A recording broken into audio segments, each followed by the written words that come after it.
A freshman city councilor here in Pawtucket turned quite a few heads when he floated the idea of privatizing the city's rescue services. It's what he didn't say that we take a closer look at this week. Christopher O'Neill was successful in his first run for city council last fall. And even before he took office, the lifelong resident and businessman spent 3 months meeting with department heads to see how the city operates. And I learned a lot of things. And what I saw about the fire department is that we were spending a great deal of money in overtime. And I also thought that maybe there was an opportunity for us to look for some savings. So right out of the gate in January, O'Neill told his fellow councilmen the city might be able to save $3 million if it privatized its rescue service. There's 37 ambulance companies in this state of Rhode Island. I don't know how many ambulance companies are on the border of this state. So I took the time and I went to visit a few ambulance companies to learn about their operation. And what I learned as I was sitting there is that the resources that they have are tenfold, or some of these companies have resources that are tenfold what we have as a city. One of the companies he visited is right in Pawtucket, MedTech Ambulance, which employs nearly 400 people. Its owner, Gary Reese, is a former Pawtucket firefighter.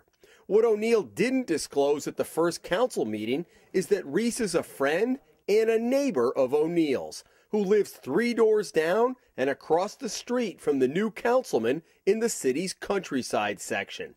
So we asked O'Neill about the relationship. Mr. Reese is a friend of mine. He's a neighbor. I've known Mr. Reese for about 13 years. He was gracious enough to allow me to visit his facility and show me his operation. One other thing O'Neill didn't talk about that night, Reese last spring contributed $200 to candidate O'Neill's campaign. O'Neill tried to downplay his relationship with Reese when we talked to him before a council meeting earlier this month. Friendship or not, I'm friends with many people in this city after 50 years of living in this city. Well, it's a little more than friendship, though, Mr. O'Neill, isn't it? Because he contributed to your campaign.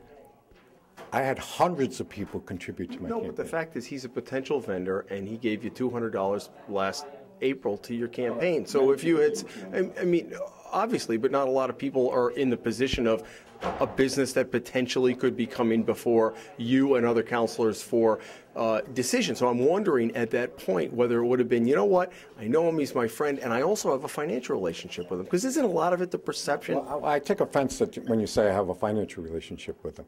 The gentleman contributed to my campaign this past summer. So you took money from him?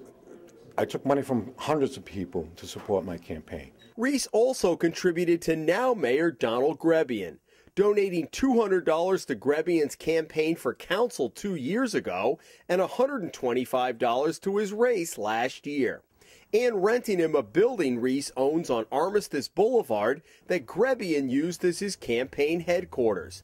Reese's wife Beth was also on the mayor's campaign transition team. Because of those conflicts, Grebian says he will take himself out of any discussion about privatizing the rescue service, even though he is the city's public safety commissioner.